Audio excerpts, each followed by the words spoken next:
ചിലപ്പോൾ വെള്ളം എടുക്കാൻ സമ്മതിക്കരുത്, ചിലപ്പോൾ വഴി നടക്കാൻ സമ്മതിക്കരുത്, ചിലപ്പോൾ സ്കൂളിലെ വിദ്യാഭ്യാസം നിഷേധിക്കപ്പെടുന്നതായിരിക്കാം. പിന്നെ ആൾക്കാർക്ക് മൊബിലൈസ് ചെയ്യാനുള്ള ഒരു അവസരമില്ലാതെ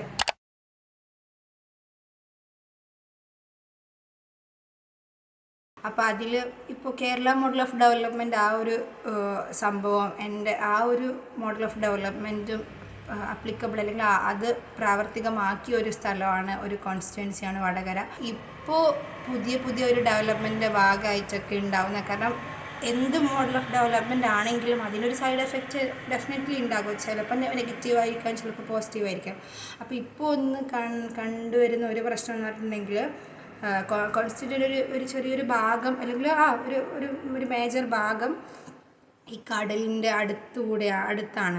സോ ഇതിൻ്റെ ഇപ്പോൾ പുതിയൊരു ഗവൺമെൻറ്റിൻ്റെ ഇനീഷ്യേറ്റീവ് എന്ന് പറഞ്ഞിട്ടുള്ളത് ഒരു റോഡ് വരുന്നുണ്ട്, തീരദേശ ഹൈവേ എന്ന് പറഞ്ഞിട്ടുള്ളൊരു ഒരു പുതിയ പ്രൊജക്റ്റ് വരുന്നുണ്ട്. ആ പ്രൊജക്റ്റ് കോഴിക്കോട് മുതൽ തിരുവനന്തപുരം വരെയുള്ള ഒരു 600 കിലോമീറ്റർ ഉള്ള ദൂരം കവർ ചെയ്തിട്ടാണ് പോകുന്നത്. അപ്പോൾ ഇത് മൂലം ഒരുപാട്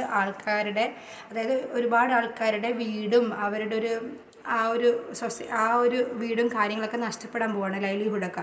അപ്പോൾ ഇതിൽ ജീവിക്കുന്ന ഭൂരിഭാഗം ആൾക്കാർ, ഇതിൻ്റെ സൈഡിൽ ജീവിക്കുന്ന ഭൂരിഭാഗം ആൾക്കാരും മത്സ്യത്തൊഴിലാളികളും അല്ലെങ്കിൽ കടലിനെ ആശ്രയിച്ച് ജീവിക്കുന്ന ആൾക്കാരുമായിരിക്കും.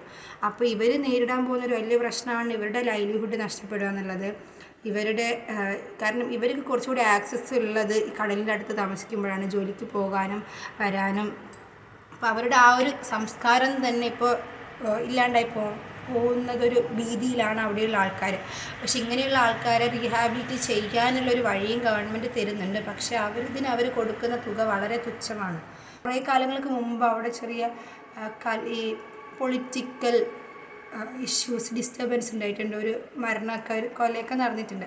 അപ്പോൾ അത് 10-12 വർഷങ്ങൾക്ക് മുമ്പാണ് നടന്നതെങ്കിലും അതിൻ്റെ ചെറിയതായിട്ടുള്ള കോൺസിക്വൻസസും ചെറിയ പൊളിറ്റിക്കൽ ഡിസ്റ്റർബൻസൊക്കെ അവിടെ എവിടെയായിട്ട് കണ്ടുവരുന്നുണ്ട്.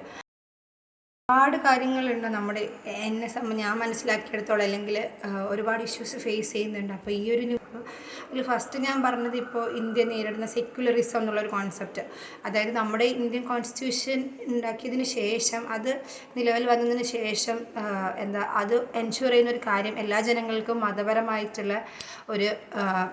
മതപരമായിട്ടുള്ള രീതിയിൽ അവർക്ക് പ്രവർത്തിക്കാനും അത് ഫോളോ ചെയ്യാനും പ്രൊപ്പഗേറ്റ് ചെയ്യാനൊക്കെ ഉള്ള ഒരു അവസരം ഉണ്ടെന്ന്. അത് ഒരു ഇന്ന മതം എന്നുള്ള രീതിയിലല്ലാതെ നമുക്കൊരു ഇന്ത്യക്കൊരു മതം ഇല്ലെങ്കിൽ പോലും പലപ്പോഴും പല ഗവൺമെൻറ്റുകളും ഒരു മതത്തിനെ ഫോക്കസ് ചെയ്തുകൊണ്ട് അല്ലെങ്കിൽ അവരുടെ ആവശ്യങ്ങൾ മാത്രം മുൻനിർത്തിയിട്ട് പ്രവർത്തിക്കുന്നു എന്നുള്ള രീതിയിലുള്ള ഒരു പ്രശ്നം ഇപ്പം നമ്മുടെ ഇന്ത്യയിൽ കാണാൻ കഴിയുന്നുണ്ട്. അതേപോലെ ന്യൂനപക്ഷങ്ങൾക്കായാലും മറ്റു മതങ്ങൾക്കായാലും അവർ നല്ല രീതിയിൽ തഴയപ്പെടുന്നു, അല്ലെങ്കിൽ അവർ പല രീതിയിലും എക്സ്ക്ലൂഡ് ആവുന്നു.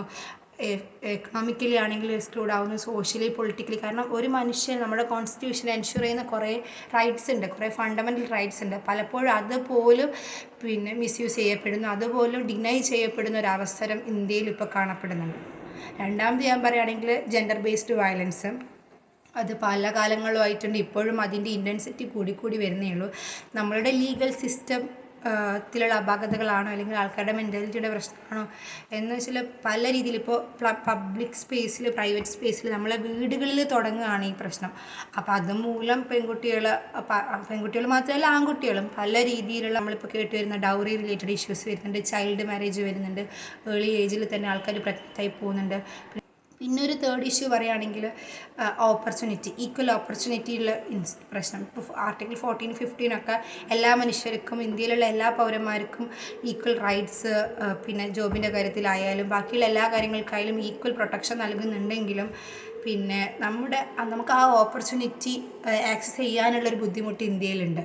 പലർക്കും ഇപ്പോൾ നമ്മുടെ പല രീതിയിലും പ്രിവിലേജ്ഡ് ആയിട്ടുള്ള ആൾക്കാർ, എക്കണോമിക്കലി പൊളിറ്റിക്കലി ഒക്കെ പ്രിവിലേജ്ഡ് ആയിട്ടുള്ള ആൾക്കാർ ഇത് അവരുടെ ഓപ്പർച്യൂണിറ്റി എക്സ്പ്ലോയിറ്റ് ചെയ്യുന്നു, ബാക്കിയുള്ളവരുടെ ഓപ്പർച്യൂണിറ്റി എക്സ്പ്ലോയിറ്റ് ചെയ്യുന്നു. അപ്പം ശരിക്കുമായിട്ടുള്ള നീഡി ആയിട്ടുള്ള പോപ്പുലേഷൻ ആ ഓപ്പർച്യൂണിറ്റി യൂസ് ചെയ്യാൻ പറ്റാത്തൊരു സിറ്റുവേഷൻ വരുന്നു. അതിനെ ഈ കാസ്റ്റ്, ഈ നേരത്തെ പറഞ്ഞ സെക്യുലറിസത്തിനോട് കൂടെ തന്നെ നമ്മൾ കൂട്ടിച്ചേർക്കേണ്ട ഒരു കാര്യമാണ് ക്ലാസ് ബേസ്ഡ് വയലൻസ്. ഈവൻ ഈ നമ്മുടെ ഒരു മതത്തിൽ തന്നെ താഴ്ന്ന ജാതി, ഉയർന്ന ജാതി എന്നൊക്കെ പറഞ്ഞുകൊണ്ട് ആൾക്കാർ ആ ഒരു ഡിവിഷൻ നടത്തുന്നുണ്ട്. അതുമൂലം പല രീതിയിൽ നമ്മൾ പല പല വാർത്തകൾ പല സൈഡിൽ നിന്ന് കേൾക്കുന്നുണ്ട്. ചിലപ്പോൾ വെള്ളം എടുക്കാൻ സമ്മതിക്കരുത്, ചിലപ്പോൾ വഴി നടക്കാൻ സമ്മതിക്കരുത്, ചിലപ്പോൾ സ്കൂളിൽ വിദ്യാഭ്യാസം നിഷേധിക്കപ്പെടുന്നതായിരിക്കാം. പിന്നെ ആൾക്കാർക്ക് മൊബിലൈസ് ചെയ്യാനുള്ള ഒരു അവസരമില്ലാതെ ആകുക, ആ രീതിയിലുള്ളൊരു പ്രശ്നവും നമ്മുടെ ഇന്ത്യയിൽ. അപ്പോൾ ഞാനൊരു പൊളിറ്റിക്കൽ സിറ്റിസൺ ആണ്. അപ്പോൾ എനിക്ക് എൻ്റെതായ കുറേ അവകാശങ്ങൾ ഈ കോൺസ്റ്റിറ്റ്യൂഷൻ എൻഷുർ ചെയ്യുന്നുണ്ട്.